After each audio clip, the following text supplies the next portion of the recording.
नमस्कार, आप देख रहे हैं हिंदी खबर का डिजिटल प्लेटफॉर्म। मैं हूं आपके साथ ऋतु भंडारी। गाजियाबाद के राजेंद्र नगर सेक्टर 3 में संचालित कंपनी के वेयर हाउस का विरोध करने पर पिता पुत्र को बंधक बनाकर पीटने का मामला सामने आया। दरअसल आरोप यह है कि वेयर हाउस में काम करने वाले 50 से अधिक डिलीवरी बॉयज ने पिता पुत्र को बंधक बनाया और बुरी तरह से उनके साथ मारपीट की। दरअसल राजेंद्र नगर सेक्टर 3 की यूजी 211 में रहने वाले देवेंद्र गुप्ता के मुताबिक सोसाइटी में 29 फ्लैट हैं। फ्लैटों के नीचे नामी कंपनी का वेयर हाउस भी है जो 24 घंटे खुला रहता है। उसमें 100 से अधिक डिलीवरी बॉय काम करते हैं। इससे हमेशा शोरगुल और पार्किंग की समस्या रहती है। सर, क्या नाम है आपका? अभिलाष मित्तल। जो अभी कुछ दिन पहले मारपीट हुई है, हाँ जी वो सर। किस तरीके से हुई थी, क्या वजह थी उसके पीछे? सर, हमारा घर जो है रेजिडेंशियल एरिया है, उसके नीचे ब्लिंकिट ने अपना वेयर हाउस बना रखा है। उसके वजह से, क्योंकि ब्लिंकिट तो इतना बड़ा स्टोर है, वॉल्यूम बहुत ज़्यादा है, उसके चक्कर में वहाँ 100-150 डिलीवरी बॉय हमेशा खड़े रहते हैं और स्टोर ओपन होता है 24/7। तो इसकी वजह से जो सोसाइटी में रह रहे हैं लोग, उन्हें बहुत दिक्कत आ रही है। महीने भर पहले ये शुरू हुआ था और महीने से रोज़ लड़ाई झगड़े पार्किंग को लेके, शोर शराबे को, क्योंकि आपको भी पता है 100 लड़के जहाँ खड़े हो गए वहाँ गाली गलौज, सिगरेट, मतलब बहुत ही गंदा ही सीन है। तो 25 तारीख को क्या हुआ, मेरे फादर साहब ड्यूटी से आ रहे थे अपनी, और नीचे लड़ाई झगड़ा यूजुअली होता ही रहता है, वही चल रहा था। और कोई बंदा आता है, घर के नीचे देख रहा है झगड़ा है, तो जाता है पूछने कि क्या हुआ, और वो गए, पूछ रहे हैं उनसे क्या हुआ। उनकी बस गलती यही हो गई कि उन्होंने डिलीवरी बॉय को ये बोल दिया कि भाई यहाँ खड़े हो तो गाली गलौच नहीं करो और अंदर खड़े रहा करो। इतने में 20-30 लोग, डिलीवरी बॉय, एक 55 साल के आदमी पे 20-30 डिलीवरी बॉय चढ़ गए, धक्का मुक्की करने लगे। हमारा फ्लैट ऊपर ही है, मैंने ऊपर से देखा, मैं नीचे पहुँचा।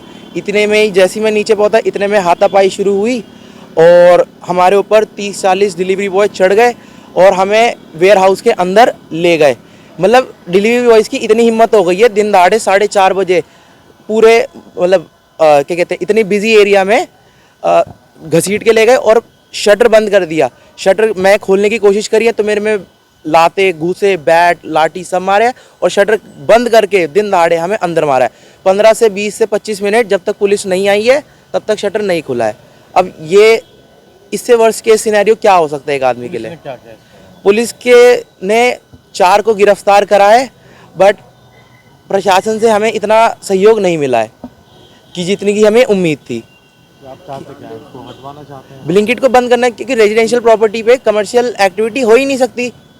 तभी आज जीडी के ऑफिस में खड़े हैं हम। तो अब यहाँ कोई आश्वासन मिला? अभी तो जी बात नहीं हो पाई है वीसी साहब से, बाकी कल फिर आएंगे। नहीं, शिकायत भी नहीं दे पाई, हम जैसे आए हैं वो निकल गए हैं। तो अब कल फिर आएंगे, देखते हैं क्या होता है कल। आरोप है कि संचालक से बात करने पर उसने डिलीवरी बॉय को भड़का दिया। जहां शनिवार शाम 4:30 बजे वो कहीं से लौट रहे थे, तभी कुछ लोग आपस में गाली गलौज करने लगते हैं। इस दौरान उन्होंने शांति बनाए रखने की अपील की तो हमलावर उन्हें खींचकर वेयर हाउस में ले जाने लगे। बेटा अभिलाष बचाने आया तो उसे भी खींचकर वेयर हाउस में ले गए और उन्हें बुरी तरह से पीटा। आरोपियों ने मारपीट करते हुए शटर गिरा दिया। जहां बुरी तरह पीटने के दौरान शोर सुनकर लोगों ने पुलिस बुलाई, जहां पुलिस के पहुंचते ही उन्हें निकाला गया और अस्पताल भेज दिया गया। दरअसल परिजनों के मुताबिक वो हार्ट के मरीज हैं और मारपीट के दौरान उनके साथ कुछ भी हो सकता था।